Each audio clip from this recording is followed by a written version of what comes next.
Welcome to the Bearded Dangler. We're diving deep with the real people of search and rescue, sharing stories and advice. Welcome to the Bearded Dangler.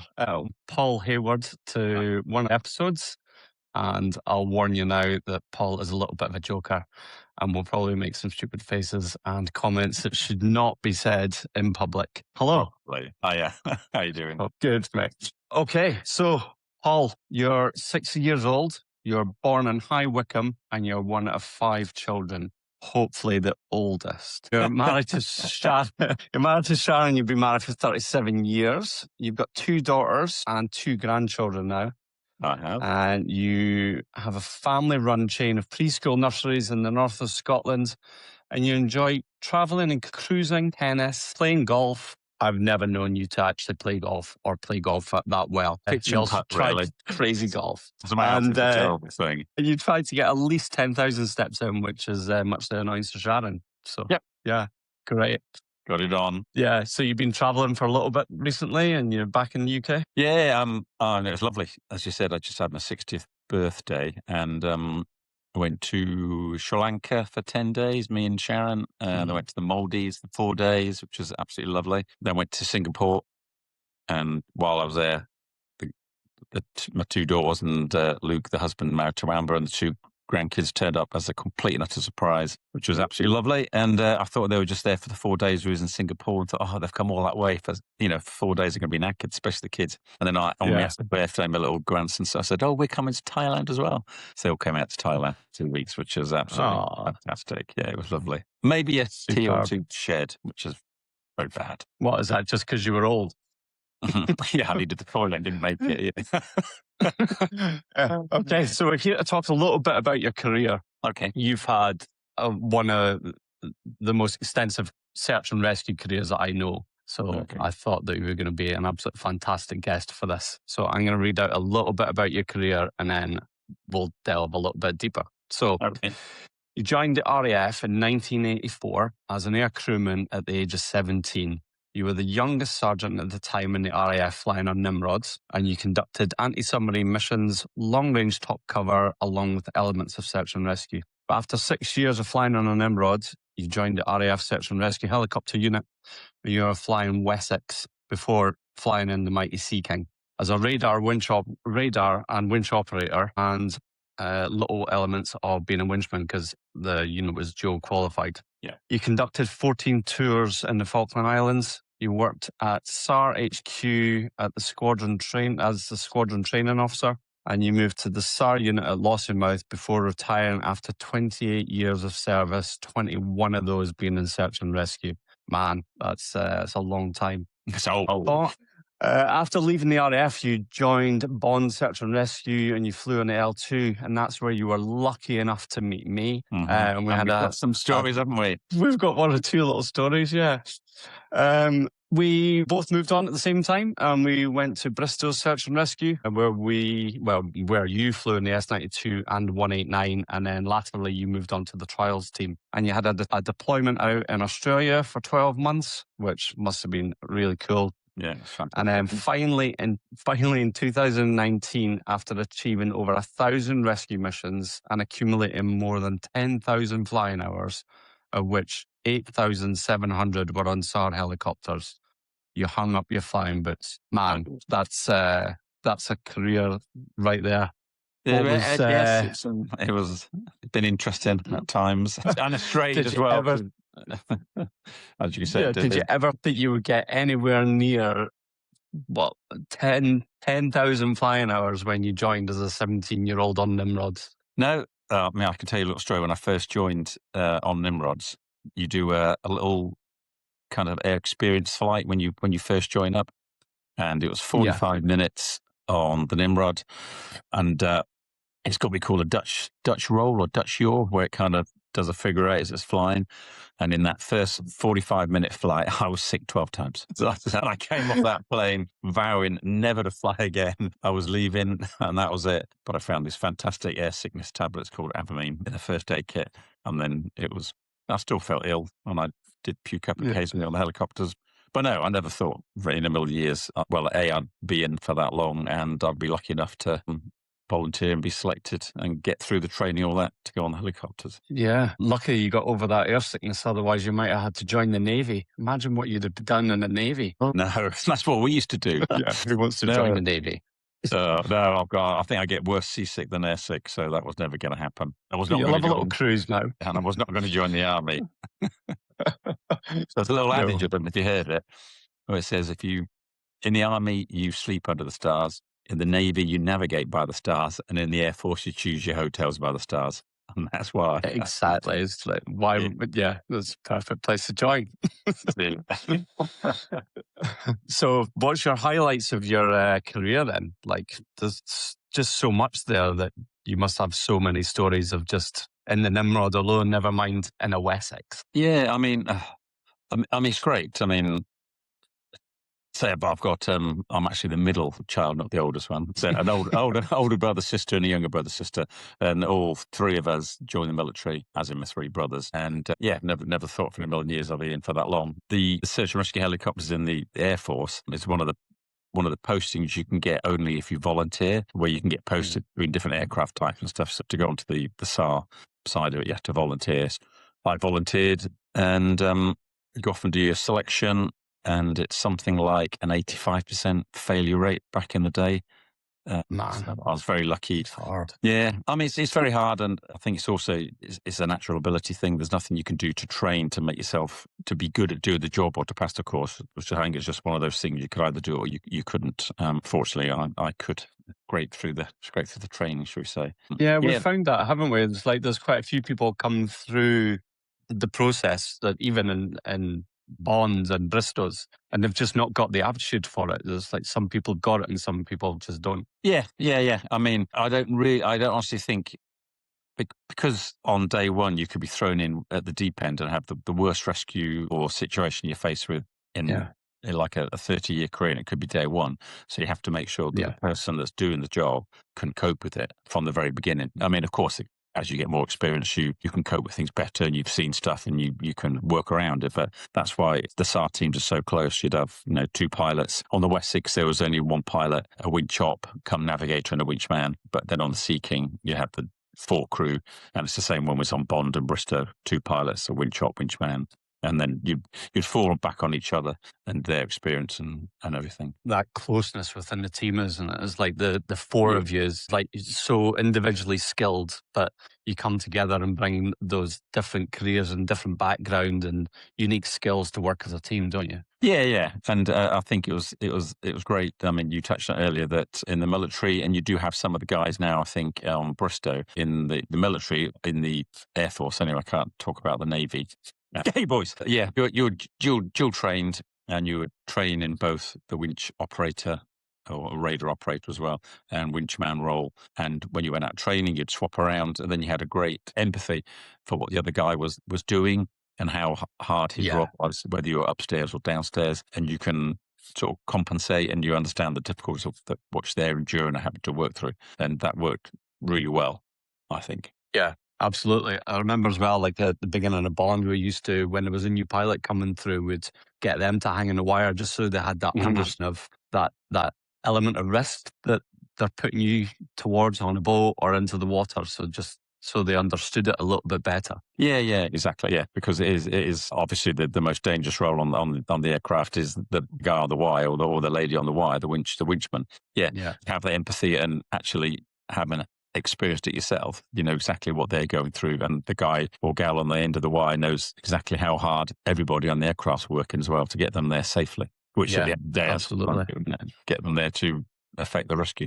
Yeah, that's the whole point in the whole process, isn't it? Is to get that winchman to the casualty and get them back up to the aircraft as quickly as possible. Yeah, of course. Yeah, mate, fantastic. Right, I've asked you for 2 things. I've asked you for a serious story about a rescue, and I've asked you for a funny story. Don't get them mixed up. Serious story first. Like, you must have had plenty of rescues in your day, as we understand, but like, what's like that one thing that just always sits at the forefront of your memory that, like, somebody says, tell me a story, you always just think about that one? Yeah, I mean, as you say, there are so many stories I could sort of tell you, and I thought long and hard about it. probably the more scary ones in the mountains at night. I've seen lots of changes from when I first joined up or when I first started SAR. Obviously, the guys have been doing it longer than I have, because obviously search and rescue has been going on for a long time. But, it was, I think, one of the biggest things I've seen is, well, night vision goggles coming in. That's been so beneficial, isn't it? Yeah, it's been fantastic. Obviously, they've got their limitations, like everything, but it does enhance the capability of the aircraft and crew. Obviously, the aircraft have got far more modern, as we touched on. I was on the Wessex, and that was just a great machine to fly in, but it had no radar, so they're only daylight capable. Then the radar came in onto the Sea King, and you get the anti-ice in, and all sorts of different advances in the actual aircraft. So, I mean, that's what I've seen progressing. And then another massive side on the progression is the first aid qualifications that guys have. When I first came through, it was almost like you give them a pat on the head and say, there, you'll be okay. We could put bandages on and splints and obviously CPR. Yeah. But, blanket and a cuddle, and that was wasn't it? I know. Is it a bad out? So you have a polo. If it's a really bad out, you have an extra one. Yeah, but as you know, it's progressed so far now, and all the winchmen now are HPC registered paramedics, and the level of care that they can give the patients now is outstanding. But obviously that takes hard work and dedication and professionalism, which obviously you guys have. It's totally changed how SAR works now as well. Well, SAR helicopters work, and it's like maybe it's swung a lot more towards the medicine side of it and less on the rescue in certain elements. But it's definitely a change in time. Yeah, obviously they're all intertwined, aren't they? But the quality of care you can now give the people you pick up, whether it's on the boat, on the side of a mountain, or an RTA, which we can get called to, is immense, and it's fantastic. It's a great leap forward. So yes, I thought long and hard what I could talk about, and the one that sort of stuck to my mind was when I was as the training officer. And, as we spoke about before, on day one, you could be the new guy, the new winch operator, the new winch man, and you get thrown into the lion's den. And we had a new winch op guy. We'd just gone off and done a training sortie, and then they got called out. And the boss said, "Oh, Paul, I'd quite like you to go along with them," because it was going out to a fishing boat in big 5-meter seas, like, huge seas. I said, "Yeah, of course, I'll go out." Basically, the story was the boat was taken on water. The crew had been lifted off by another boat, but it was amongst oil rigs. So they were worried it was going to drift into the oil rigs and cause all sorts of damage. So they'd asked us to go out, and we was asked to land on an oil rig, go chat to the Coast Guard. So me and the winchman ran down and had a chat. And the Coast Guard's worry was that the captain of the boat was quite new, and it took quite a lot of convincing him to get him to leave the boat that his vessel on initially. So they didn't want to put him back onto the boat because he might not want to come off again. So we said, okay, then all they wanted to do was put us onto the boat, or put Duncan, who was a winch, onto the boat, attach a tow from another fishing boat, and then tow it away. Okay, so thought that's fine. So we winched the crew, or the fishing boat crew, onto the helicopter. It was on the Sea King when I was out at Lossiemouth. Lowered the winchman onto the deck, and because it was extremely rough day, he was in the water, out the water, managed to get him on, so with the new guy. And then Duncan was on there, and he says, "Oh, I can't manage this myself. I could do with some help." So I stupidly thought, tell you what, I'll go down. I'll help Duncan on the boat. So so obviously then there was no one looking over the shoulder of matey boy, the new winch op. But he got me onto the boat and had a bit of a rough landing. But we got on fine. Boat was pitch and heaving all over the place. As I said, I was feeling pretty ill, not very well. The other fishing boat came alongside, chucked us a chain line. We tried to pull it in, which we did manage. And then we tried to set up the tow onto the boat for the other fishing boat to tow it away. We asked them, the ropes looked a bit old. So we said, we don't want you to try and tow the boat until we've been taken off the boat in case they snapped, and they would all go horribly wrong. So while we were waiting for the helicopter to come in and pick us up, we felt a jerk, and the ropes had gone tight, and we thought, oh my God. So we dived to the floor or onto the deck and said, no, don't tow just in case. But then the other fishing boat was trying to tow us, says, oh, we can't tow you. And we found out the nets were still out on the boat we was on. Oh, no. So we had to go into the wheelhouse, try and work out the lever just to get the nets on board, and we couldn't do it. Couldn't work it out whatsoever. Yeah, and then we were pressing buttons and there's lights flashing. We thought, no, not a clue. By which time I'm hanging over the side of the boat, puking my ring up, thinking, somebody please, somebody please. In fact, the immortal words that came out of my mouth when I looked at Duncan, and I don't know if I'm allowed to swear, but so you can beep it out if it did.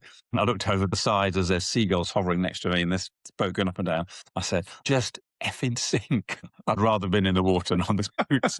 So we must have been down there about an hour, and we decided we're going to have to reach the captain of the boat back onto the vessel, got the crew to speak to him and said, look, if you go down and we can't sort it, you can't stay on the boat, you have to come off. Anyway, so he went down. I said to him, can you manage with just Duncan the winchman? I said, because I'm feeling awful. And they said, yeah. He said, that's fine. So I got winched back up to the aircraft and gave a little sign of the cross. So thank you very much. I survived that one.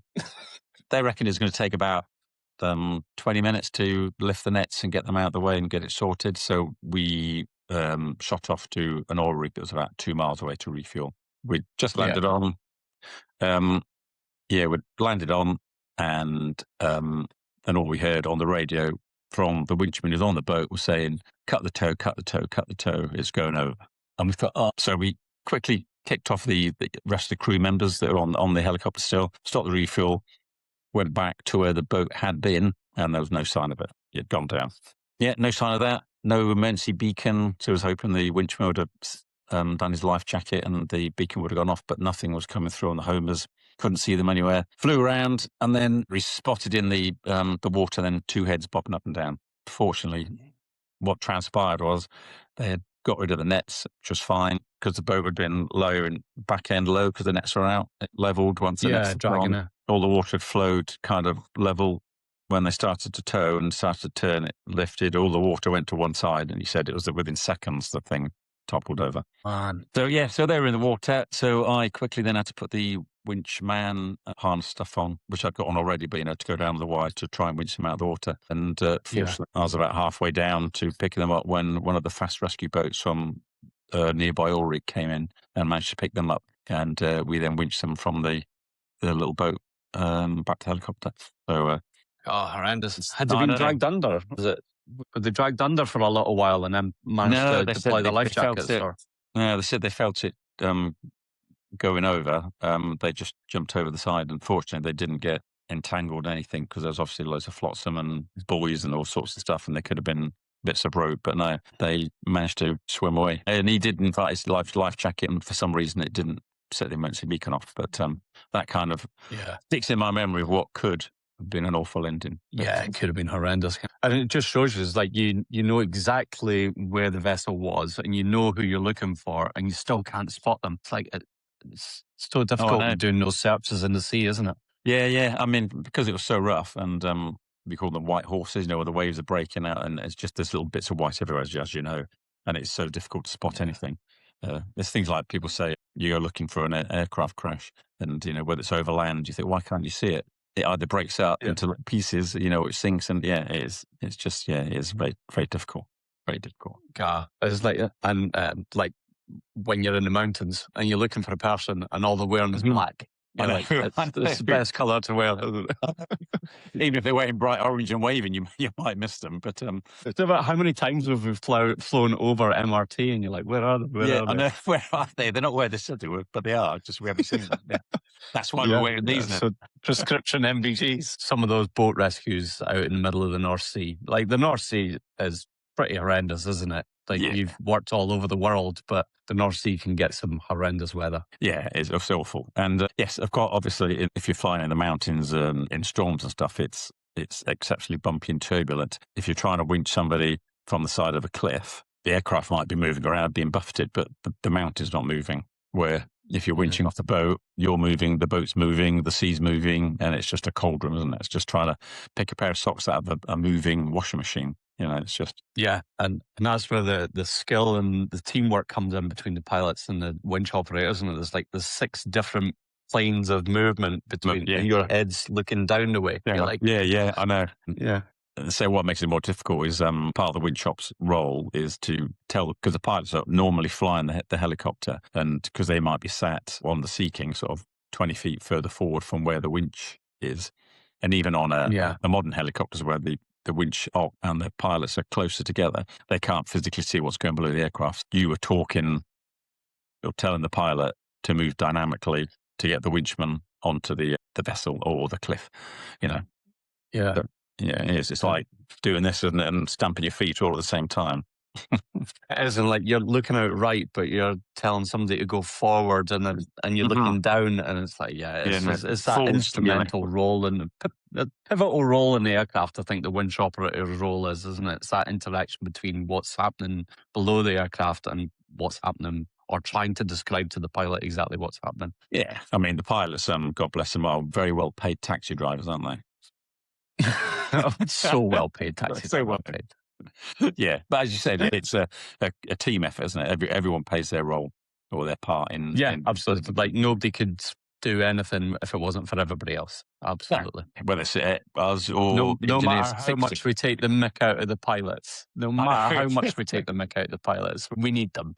Even the co-pilots sometimes. Yeah. Right. Okay. You've got lots of funny stories. Like I have got so many in my head, just the funny stories of us working together, which we're not allowed to talk about. So come on then, pass us some funny dits. Well, I was trying to think again, funny dits, and I'm only 5-6 years away now from my full Air Force pension, so I can't mention them all because I don't want to lose it. I mean, when we're flying, we might have a bit of a laugh, but we're obviously a lot more professional when we're flying. So most of the funny stuff is when you're on the ground and when you've got time on your hands. Yes, I was known as a bit of a practical joker, and it could be anything from having a door partly opened and you put a cup of water on the top of the door, leaning against the door frame, so when somebody walks through it, it falls into them, which is very funny for me to watch.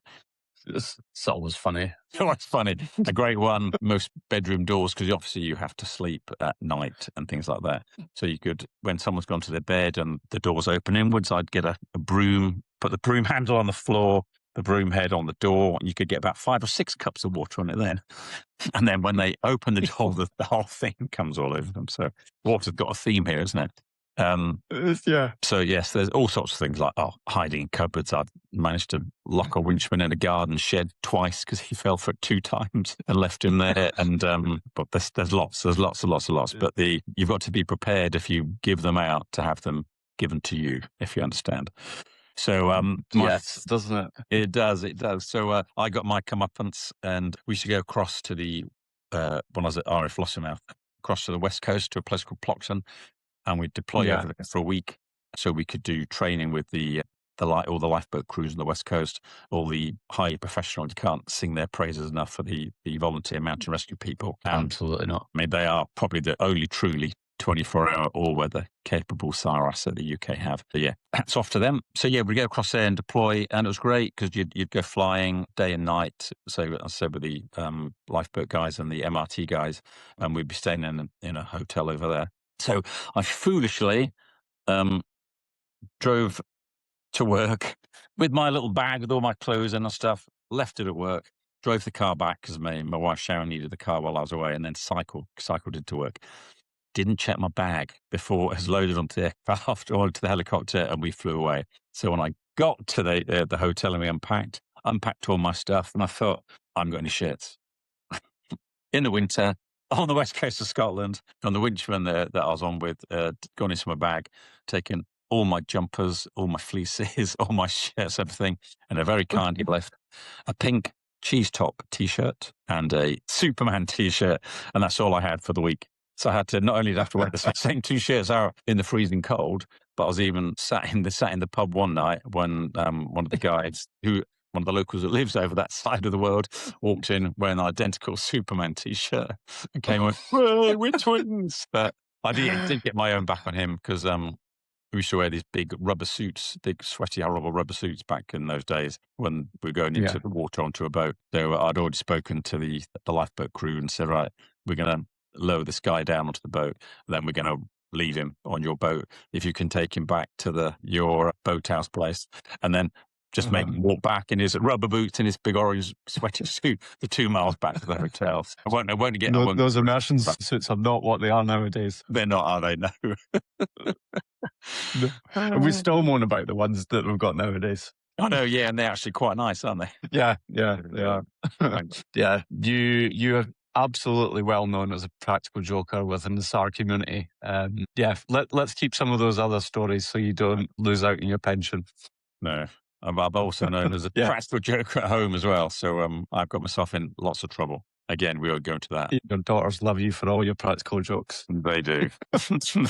Right, we are getting close to the end. Nice, short and sweet. But with all of your masses of experience within search and rescue and getting into aviation, like it's so different for anybody to get into search and rescue now that it's all privatized and it's not that military feed that comes into it as much. Most of the winchmen now have to be, well, all of the winchmen now need to be fully qualified paramedics before they can even apply for SAR. How would you advise people on what to do to get into search and rescue if that's their focus and their drive? Like, what would you say is the key elements of the person that you should be, what you should be looking to do, how you should be presenting yourself and going forward? What's your worldly advice on SAR? Yeah, I think the SAR world has changed immensely, as you said. When I started, the search and rescue was done primarily by the military, the Navy and the Air Force, with a couple of Coast Guard bases at Sombra and Stornoway on the Scottish sort of Highlands. So the natural progression when the military or the search and rescue was privatised was all the military guys went across and joined the civilian world, and there was that big pool of experienced people. Now you've lost that. Obviously, I left and I did it sort of for 10 years after I left the military. Obviously, I'm getting old. I am old, I know I am, but lots of the guys as well that left at the same time as me and sort of my era will be coming to the end of their or approaching it. So obviously, you've got to feed the tube again from the bottom. And but I think if it's your dream and you really fancy it, then I would absolutely go for it. I know. As you said, you've got to be a paramedic to join now on the winchman side, and they've got like a training school now. I believe Bristol's got it up and running, where they'll take people who again have volunteered and will go down that route. So if that's what you fancy, then yes, give it a go. Be prepared. Yeah, they've got their cadet scheme up and running, don't they? And they're just building their own training centre down on the south coast. So Bristol's is definitely a good way of that first step to get in, but it's really difficult, isn't it? There's quite a lot of people that apply for that. Yeah, and I mean, I'm sure because it's a fantastic job. I mean, I'm so pleased and honoured that I was able to do it for so many years, and I'm glad. It is a strain on the family, maybe more so back in the military days because you didn't have any of the working time directives, and you'd be away from home an awful lot of time, which is one of the reasons why I in the end asked for redundancy and got it, because it was it's very difficult for everybody at home. But yeah, if you're an NHS paramedic and you want to do it, absolutely go for it. I think you're great in the fact that you understand that the hard work to have got to your paramedic status in the first place. You've probably seen all sorts of stuff because it's not for the light-hearted people. You've got to be able to be a very good team player. You'll see things that most people wouldn't want to see. You've got to be able to cope with that as well, which if you're a paramedic already, a story that we were called to a young girl that drowned. All right, mate, we can pause. Anyway, we can cut some of this out. Yeah, but she was a spitting image of my youngest daughter. So, oh man, oops, I'm knocking the camera now. Yeah, so you'll see things and which is not nice, but you'll be well prepared for that anyway, as the paramedic background that people will have.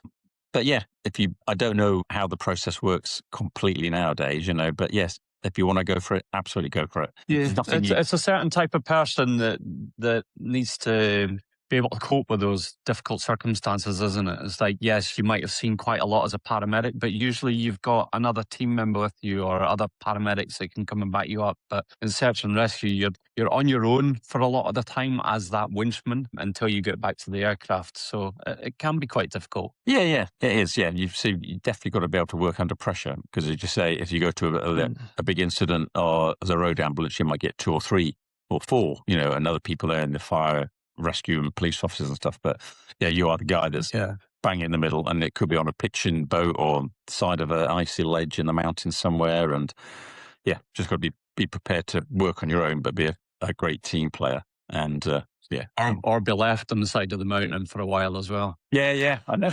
Yeah, as some people do, don't they? Or that sinking boat. You're left on that sinking boat. I know.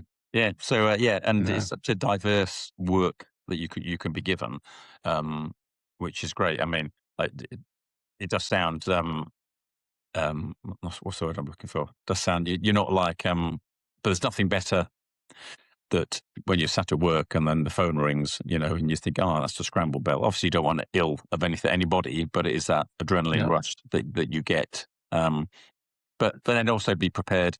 It's not like when you're watching the TV where you're getting called out 3, 4, 5 times a day. It could be you go 6, 7 weeks without getting an operational call out.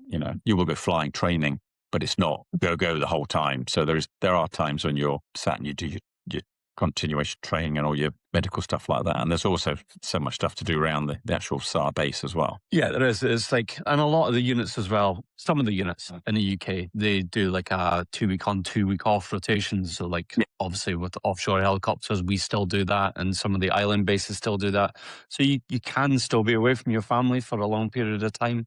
And if you're still young and single and you're away doing that, that's a difficult environment to be working away in. So I think the youngsters need to be aware of what they're getting into. And it is a difficult career, can be a really long career and fulfilling and exciting. But as you said, there is lots of downtime and that plays on you and it is difficult. Yeah.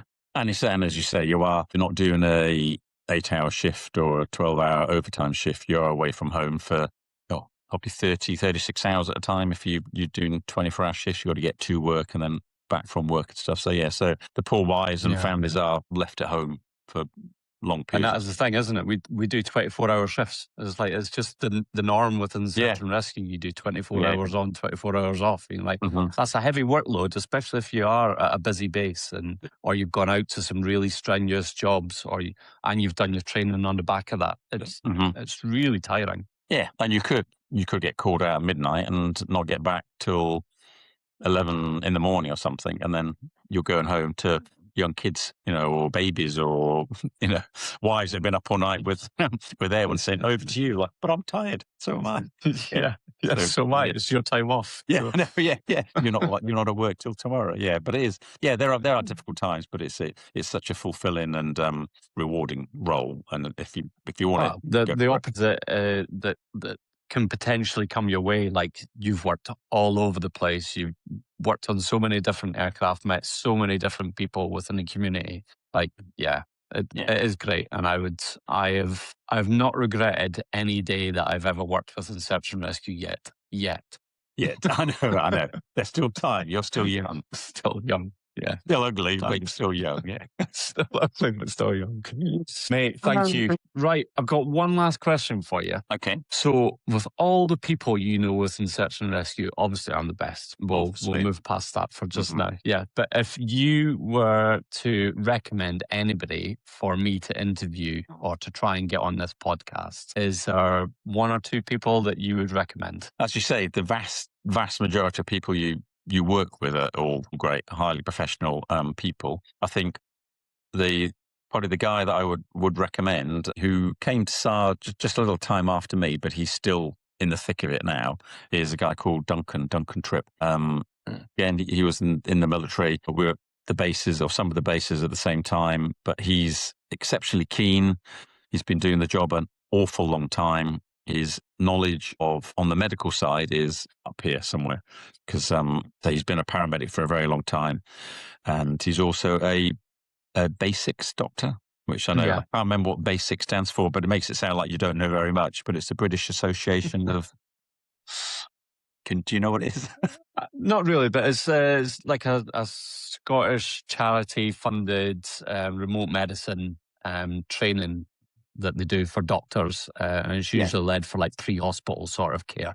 Yeah. So it's usually run by paramedics that teach doctors how to work in those environments. Yeah, on the outside, yeah. So he does that. So he does all his SAR work on the helicopters that he does, and he also does this role where he's on a pager at home with his medical kit in the back of his car, and then shoots off and does stuff. So he's after all these years, he's still massively keen on the role. His knowledge base is superb, and so I think he would have lots of stories. Some of them probably involving me, but yeah, I think he would be the one that I would say. He's just great. Okay. Right. Well, I will try and get hold of Duncan and see if we can get him on the podcast. That'd be great, mate. Great. That's been good. Yeah, thank you very much. You didn't have to. Have you enjoyed it? Not be too scary. It was nervous. I wasn't exactly sure.